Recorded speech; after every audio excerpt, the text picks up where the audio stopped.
like one of them built-up shoes that you never see. He just put loads of stuff on. They'd last forever, but they did. But they look like I was- orthopaedic shoes. Yeah. It just like suddenly I was like 6'7" whenever he'd sort of sorted my shoes out. But he's a cobbler, and you know it's work. That's always there for you, isn't it? I suppose so.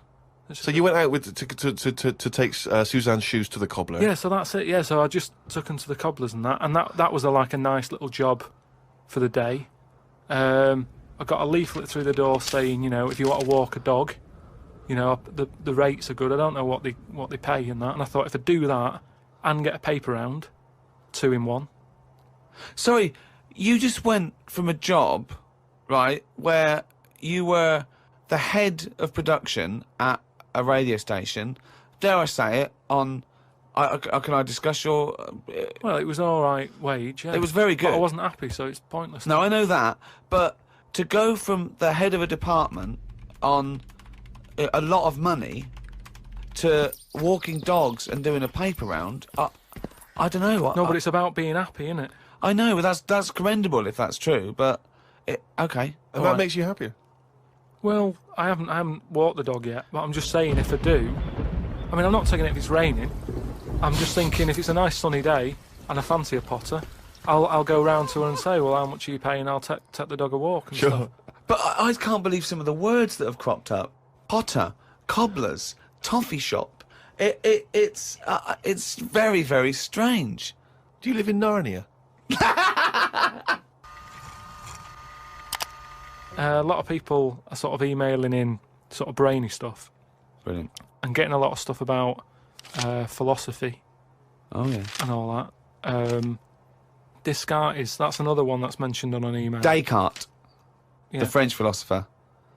Yeah. What's your question? Well, he sort of cropped up on an email. Someone said, what do you think of him? And I was like, oh, I don't know. He famously he pondered his own existence. Cogito ergo sum. I think, therefore I am. He was thinking about that. He was thinking, how do I know all this is true, everything around me? And he thought, well, I can see it and I can smell it and I can hear it. And he went, oh yeah, my senses can be fooled. I could be dreaming. But if I'm dreaming, then at least I'm alive. At least I have some sort of consciousness. So if I'm even thinking about anything, you know, I exist. I think, therefore I am. Cogito ergo sum. But we don't need to know the Latin bit. Why is everyone always going back to Latin? It was ages ago. Why is that language always being... And were Latin people always in a rush? Because they seem to be like words for full sentences. Why couldn't they just take the time and say what they want to say? And it's just like, what was the rush? to teach Latin. What about Plato? Right, Greek. Right, now, would you say he's a bright bloke? Yes, I would. I'd say he's a very, very bright bloke. Right, let me tell you this.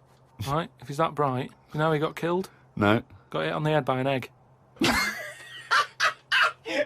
hell! Well, he's not so clever then, is he? That's what I'm saying. Boo! What's the story with the egg? He was on holiday or something, right?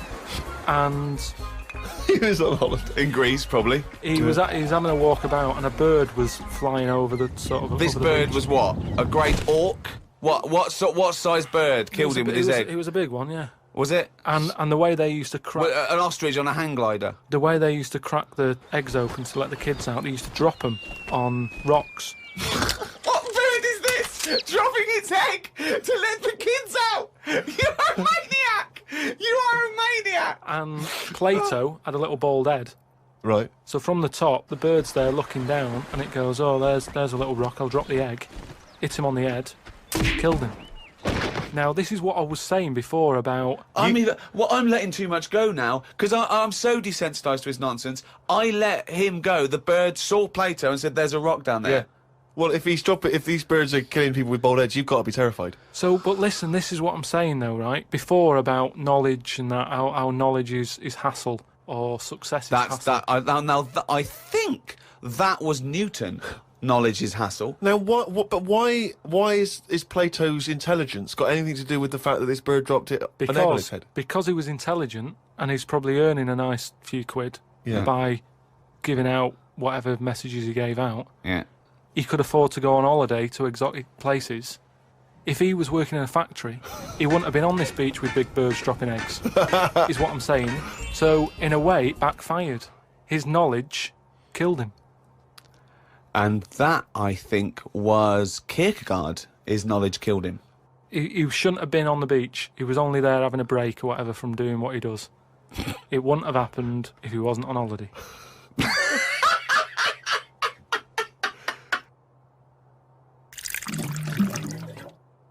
This is an email we've had saying, Carl, what do you take by the well-known saying, a stitch in time saves 9? Oh, a stitch in time saves 9. Yeah. See, it's another one that I don't think I've picked up on a lot of these sayings that are being sort of thrown about willy-nilly. Willy-nilly. Willy-nilly. Okay.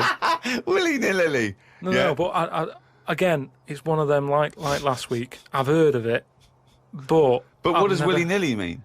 It just sort of means, carefree. That's right, yeah. Okay, but what does a stitch in time save 9 So you understood mean? willy-nilly, so you used a phrase. but it sounds you nice, used doesn't it, it? you said it willy-nilly, but you sort of got the gist of it. So what does a stitch in time saves 9 mean? I don't know. What do you must mean you know. don't know? Think about it. A stitch in time saves 9. Is it to do with sewing? Well, yeah, sort of. So Okay, it's not that clear. So if you got a jacket, Yeah. and the seam starts coming undone, oh, there's a little bit of seam. I'll leave it. Oh, it's getting worse and Right, worse. Soon right. your sleeve falls off. So you just need 1 stitch there. That'll do it. If you do it now, later you'll need 9 stitches. And that, of course, is an analogy to other things. But it depends if you're busy at that point, because if you've got something else that needs doing, that means that isn't being done because you're messing about sorting out a hole in your coat.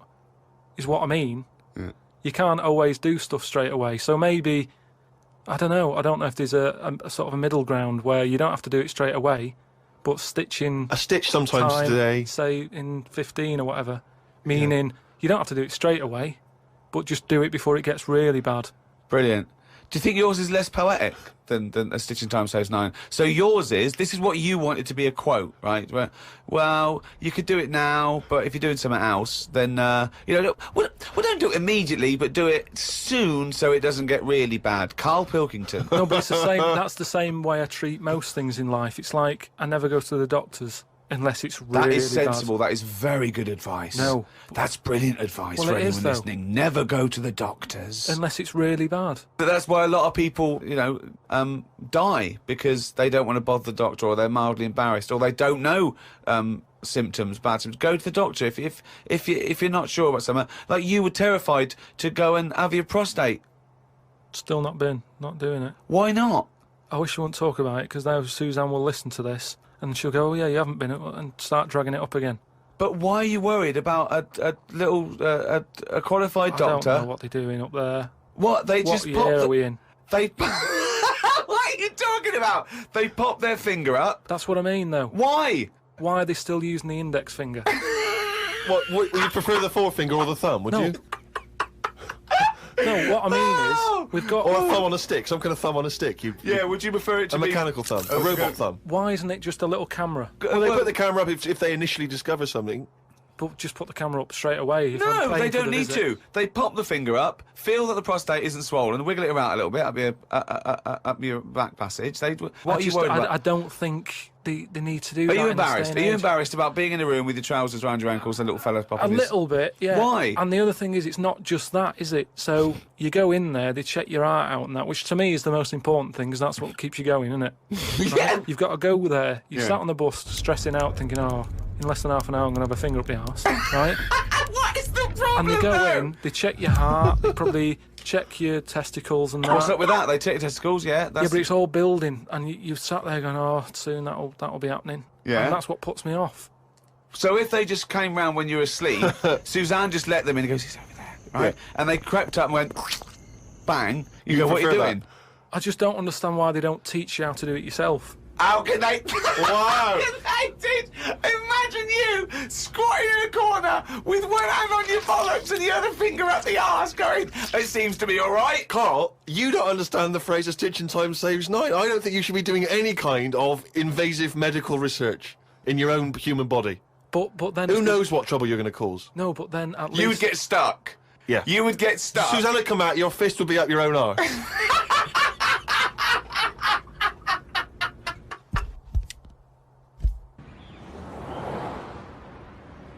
Harry from Canterbury wants to know whether any of us have ever had any cruel nicknames. He claims that he's quite tall and rather hirsute, and he says he's often called Lurch or Wolfie. He's always thought that Carl looks a bit like Mr. Potato Head. Yeah. No, there's no potato that round, but I suppose you could fashion a potato to be that round. Yeah. Maybe we could, if anyone can carve a potato into the roundest head ever, pop a couple of eyes on it. Make it look as much like Carl as possible. Exactly. But yeah, any nicknames? Did you ever have a nickname, Rick? No, mine was boring. I didn't have any. It was just around the name, like Jerv or something like that. No, I didn't have nicknames. I always wanted a nickname. I just thought it was quite cool for some reason, particularly because gangsters always seem to have nicknames. Lefty. You know, Fingers. Yeah. Lefty, yeah. Scarface. Yeah. And so I decided that I thought, because no one was giving me a nickname at school, it was kind of annoying, or certainly not to my face, Yeah. that I decided to just come up with one.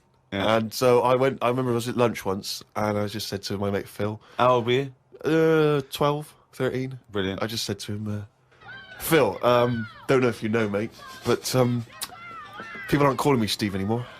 Everyone's calling me Spud now. Now, I don't know why I thought Spud. It's weird, we should talk about Mr. Potato Head. I don't know why I thought Spud was a cool nickname. I think It's a grown-up name, though, isn't it? and it's also because I think it sounded like it was probably either something that you'd find in one of those kids' books, like the Famous Five, or like the Bash Street Kids. There'd be Spud, and I always imagine with Spud, he's not the leader of the gang, but he's a reliable member. I think You know what I mean? Spud is the biggest lorry driver in one particular sort of car park. Yeah. And here comes Spud. Yeah. And he gets out, all right, boys. And he's big and massive. And Spud can eat 2 breakfasts. Exactly, yeah. But I just, in my mind, it was, that I would be one day part of a gang, and it's, I'm Pinky, this is Jojo, and the tall guy's Spud. And you didn't catch it on, never did it? really caught. And he just went, oh yeah, right. And no one started, and I was hoping he'd go, everyone's calling Steve Spud. Yeah. But of course- Hey, Spud. The first time I said Spud, you go, what? Yeah, exactly. You'd be really proud, wouldn't you? No. Did you have a nickname? Not really. I mean, there was a lot of people on the estate that I grew up on. Nicknames are big things on estates and that. Yeah. A lot of my dad's mates, right? What their nicknames did was tell you about them. Do you know how I said about the Elephant Man's a good name? Yeah. Because, you know what you're going to get. If someone said, Elephant Man's popping around in a bit, it wouldn't be a shock when he walked in. Yeah. Right? So it worked in that sort of thing. So there was John the Screw, right? John the Screw? Yeah. Well, he had sex a lot or he worked in a prison? No, he had a DIY shop.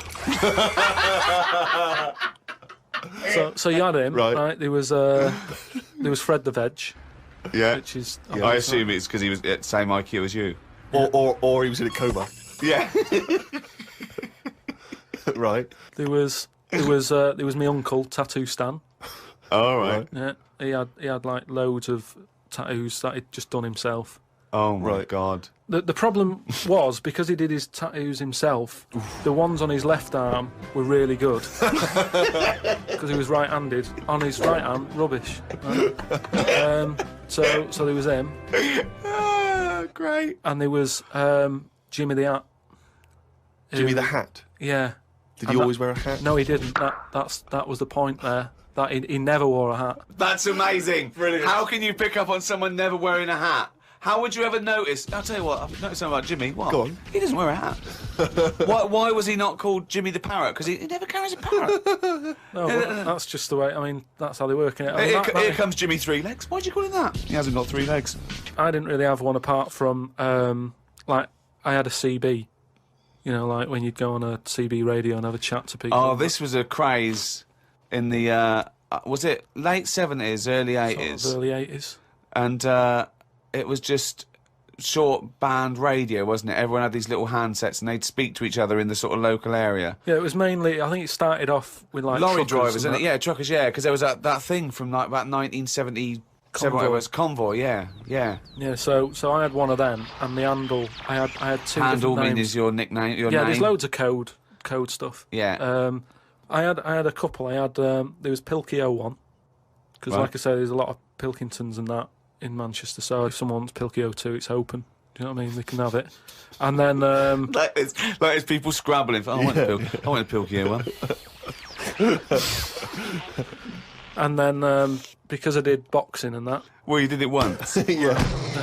I had Boxer Boy. because I thought that's quite a good image as well. That's kind of like people going, oh, don't mess with him. Do you know what I mean? Yeah. If he asks what your handle is, tell him. Do you know what I mean? Yeah. He's boxer boy in that. Yeah. So just had them two, and I used to just go on there and. Pointless. What is the point of this? Well, you just meet people, don't you? And you So- don't meet people. You say, "What's your handle?" They go, "Box boy." What's yours? Rubber duck. All right, cheers. No, It's but then ridiculous. you'll say like, then you go, oh, what's your 20? What's that mean? That's where are you? Well, why don't you say, "Where are you?" Because just in case there's someone who's listening in who you know, you hear about this all the time, don't you? People listening, jotting stuff down. Oh, right. So, just in case someone in the world doesn't know what handle means, they're out of the loop. They're out of the loop. It's not a difficult code to crack, is it? If Yeah. you're trying to track someone. It's hardly the head of the mafia talking to each other because the FBI are on the wire. It's ridiculous. Like, I go, oh, you keep saying that, what's your handle? And they come back with something else. I can't work out what's going on. No, it's like anything, isn't it? That's what codes are all about, isn't it? You set them up and that. Go on, and tell me the code then. Reveal at long last to the world what Yeah. these codes are. Right, so Yeah. what's your 20? Where Oh, are you? this is better than the Enigma. Yeah. Right, now here we go. Right. How many candles are you burning? Does that mean how big's your car or something like that? Horsepower or something? See? No, that's Oh, how old are what you? time is it? No, how old are you? What, how old are you? Okay. Right. Right. How many candles are you burning, of course? Yeah. So what's the answer come back? You go I'm 15. 14. Brilliant.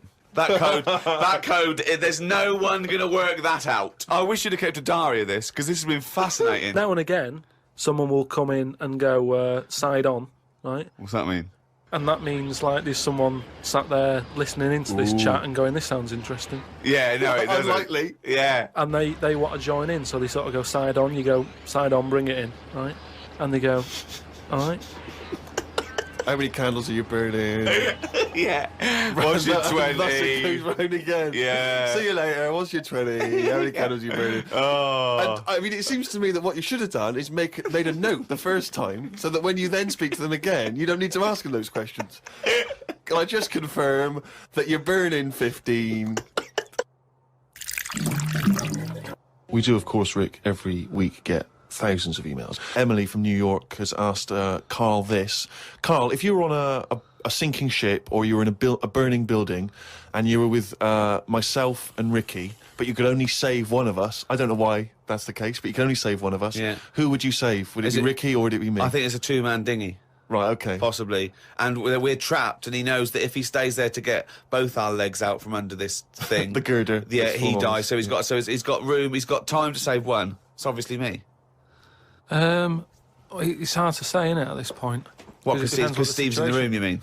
Well, no, just because we don't know what the situation is. Okay, well, let's say we're on a sinking ship, all right? So you're going to have to rescue one of us, drag us into the dinghy. It's going under. You know, in 30 seconds, okay, this ship's going to go under and drag you down and you're going to die, right?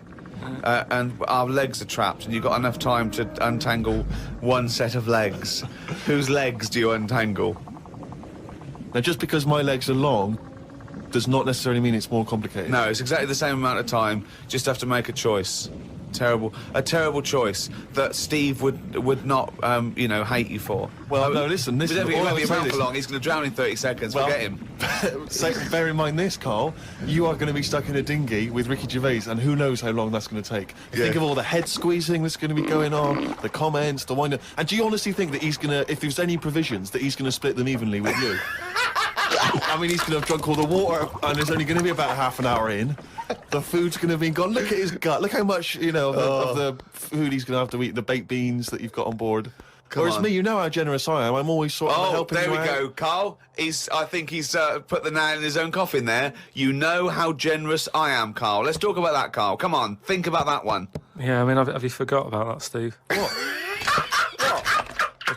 The time when we went for a coffee and we had to have a bit of a heated debate about the 50p change. Yeah, you owed me 50p, Oh, I'm not and you liking- decided you didn't want to give it to me because it was only 50p. And my point was, it's not a question of 50p, it's the fact that it's not your decision to decide not to give it to me. If I want to be generous, that's my decision. But you can't go, oh, it's only 50p, Steve. It's my decision who But was you just given him a free keg of beer. Yeah. And No, but that did not come to you, and you didn't pay for the free keg of beer. It was a promotional thing that was sent to you. It's the same thing as the way I gave Suzanne my leaving present from my last job. A lot of people may not be aware of this if they haven't heard a song like this before. Yes, but you had a gift from your work as you were leaving after however many years of service, which you then gave straight to your girlfriend without telling her that it had been received from people at work. Doesn't matter. She wanted a camera. It's the same thing as you. You wanted that lager that I got for free. It hasn't cost you anything. It doesn't matter where I got it from. So you now decide, because you've given me a free lager, that you can now say, oh, actually, I'm not, in the future, I'll just take your money, Steve, on a whim. Well, Listen, stop arguing like this. You're rocking the dinghy. Carl, have some of my cheese. Imagine if he would ever say that. Can you imagine him ever offering you any of his cheese? Are you going to save Carl, mate? I don't want to say. Well, think about it, and I might do a sort of a for and against or something, and then sort of so the conclusion is okay, all right. A few people have sent this in, including Paul, the party animal Parker. For some reason, we've just assumed he's in school. I don't think there's any actual proof of that. But I reckon he left in June, and he's doing sort of bits and pieces, but he's still not a party animal. Do you think he can hold down a job? Is he just partying so hard that he can hold down a job? He often arrives late. Sure. And the boss, who's in an overall, go, Parker, you're late again. He goes, yeah, talks to the hand. Yeah. I think that he's the sort of guy that he'll just happily say, listen, I survive on 4 hours sleep. Yeah. Sometimes I go to work, I've not slept at all. But I think he comes in with his headphones blaring, right, on a skateboard, and the bloke goes up to him, the old bloke, right, the old fuddy-duddy bloke, goes, you stupid idiot, you can't work there. He goes, chill out, man, and in 2 minutes, he's got him dancing. Oh, I know what he's like. Yeah, he is just like, he just can't resist it, because he's just a fun guy. Yeah. Anyway, Paul and a few other people have sent in this piece of information they've discovered from one of the more respected news networks. The headline is this: female kidney turns lumberjack onto housework. Right.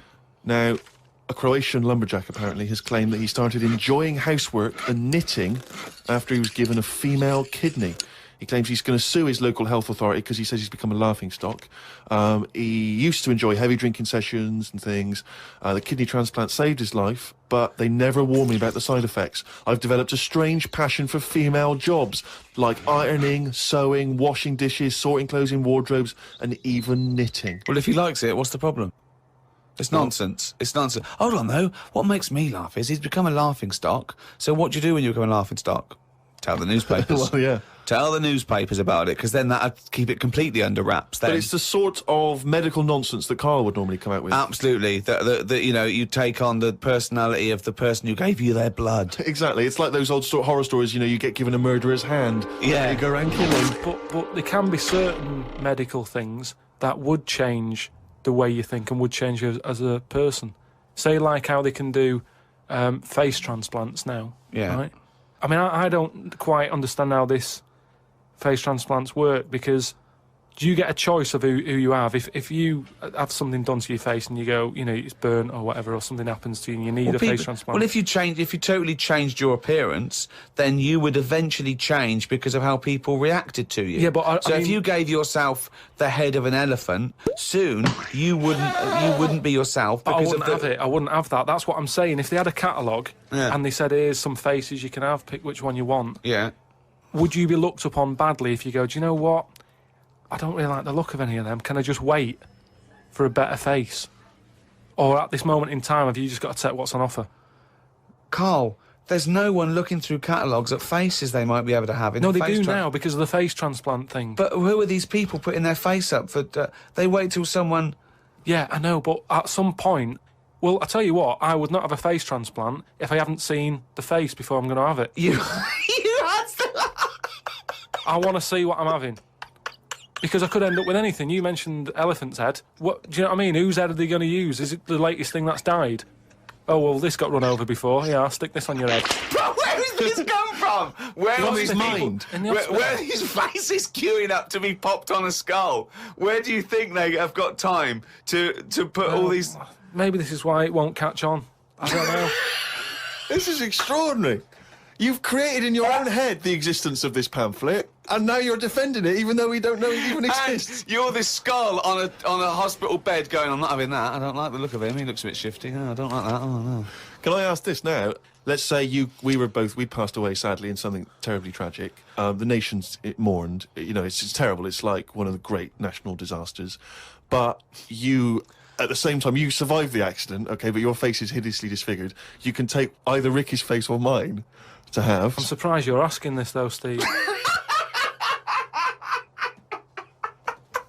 I mean, it's just, it doesn't seem like any of them is like a great option. Oh, thanks. And this is what I'm saying about the catalogue. If those two were on offer, I might go, do you know what? Pop in again tomorrow. Bring in another booklet. This is from Anne-Marie. She says that she loves the podcast. She listens with her 7-month-old baby. That cannot be a good idea. And she says this to you, Karl. If you had children, what is the most important lesson you'd want to teach them? I mean, in a way, if you sort of look after a kid too much, it doesn't learn that much. But if you let it learn by its mistakes, it'll probably grow up all right. But there are some mistakes you can't afford it to make to learn from. Yeah, driving a car the wrong way down a motorway. Testing if the fire really is hot. No, but say like the time... Does broken glass really taste horrible? These are lessons you don't want it to learn from mistakes. Yeah, you can tell them that. Yeah, but what I mean is, there's certain things that I just think there was a kid who grew up in our avenue, right, on the estate, who, when it was born, right, we kind of thought it's got no chance, this kid, because its man was a bit of a rumman. You know, a rumman? Where's that? No, just like, you know, she like going out and having a fag and like having a drink, and she's never at home. It's the one who had the horse in the house. Sure. Right, which I don't want to go over. Sure. It's old news. It's out there, isn't it, if you want to find out about the horse in the house. But she had a kid, and everyone was pretty surprised when they saw it, because it was a good-looking kid. Yeah. She was surprised, because, like, you know, the man wasn't that good-looking, the dad was a bit rough.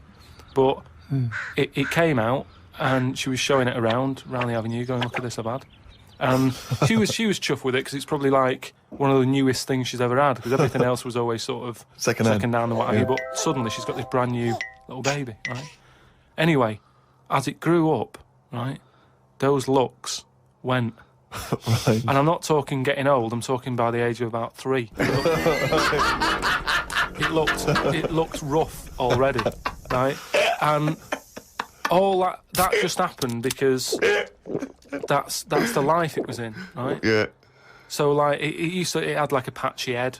Its hair. It what? It had a patchy head. A patchy head. It's just sort of.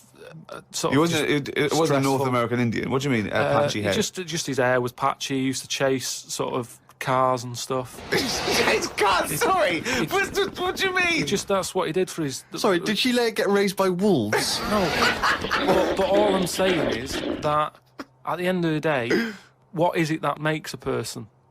Do you know what I mean? Now, I don't know what state he's in now, but maybe he learned all his mistakes by the age of 4. I'm guessing he's not chasing cars now, but at least he's done it. I'm guessing he is. Yeah. Do you know what I mean? At least you can go, yeah, I've been there, done that, and you don't go back to it. And you can get away with doing dafter things when you're a kid, can't you? I nearly killed a man once, right? Okay, right. That time when I was in Wales, and I was having a walk with my dad on the cliffs and that, I just picked up a big rock, right? Chucked it off the edge, and as I chucked it off the edge, I noticed a fella was walking down below. Jeez. And I missed his head by, like, inches. Now, I've never chucked a rock off a bridge or, like, off a cliff or anything.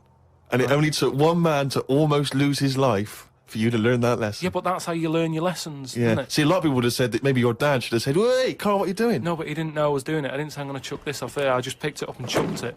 And, like, as I let go of it, I noticed a fella was down there. You live and you learn. That's a little mantra.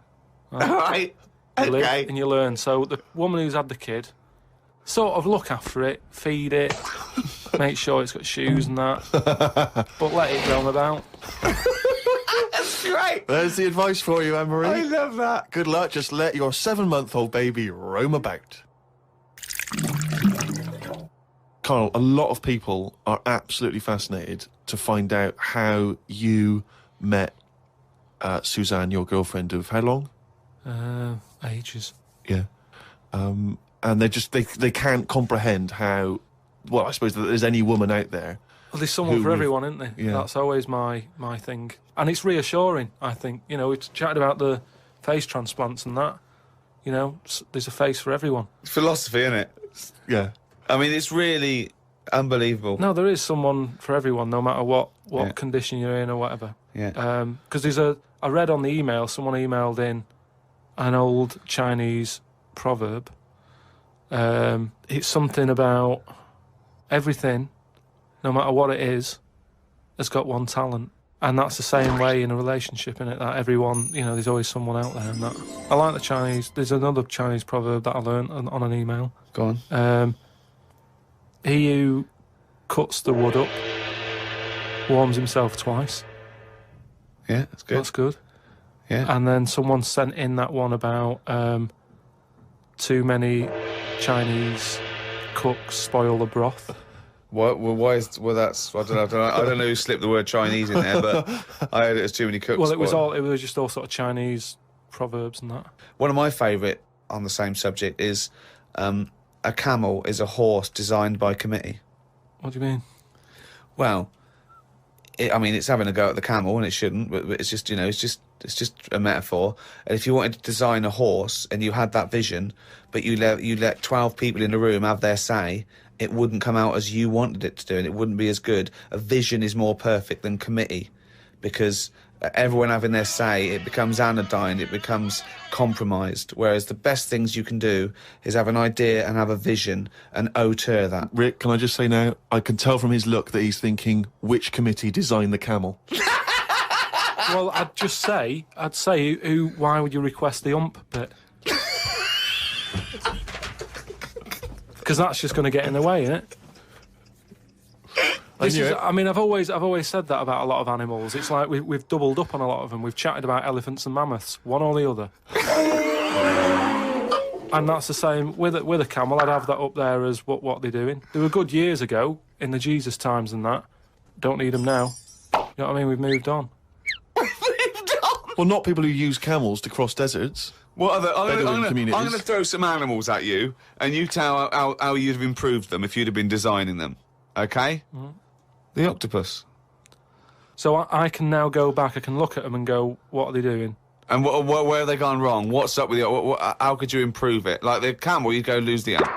I'd probably give it a bit more of a body. Cut down on the arms. And give it some bones, because I don't understand all this. It getting in a jar is good. When does it want to get in a jar? It says... Well, it only wants to get in a jar according to your stories. No, but there's something that says it can get in a jar because it hasn't got any bones, but I don't know why it want to do that in the first place. Easy. I can't even begin to answer that. Once again, you've claimed that you've read that they like to get in jars. I mean, how do they know that octopus like to get in jars? Oh, God, you can improve on an octopus. Millions and millions of years of evolution, making it perfect for its surroundings. Okay, another animal for you then, Carl. Giraffe? What are they adding to the world? What are they doing? Well, it's not about what they add to the world, no, but is I thought that's what everything's about. It's about things are here for a reason. The reason they're here is because they didn't die. That's it. No, but there seem to be a lot of animals that are like... Do you think there's a lot of cheating? Is that what you're saying? I'm just saying there just seems to be a lot of doubling up. Yeah, so you get it down to like 8 animals that represented all of it. So okay, who would get in your team? You can choose 8 animals. This is what I'm saying. If I was Noah, I would have gone like, hang on a minute. I've just seen something that looks a bit like this. Let it drown and have a clear out. But he didn't. He was messing about saving everything.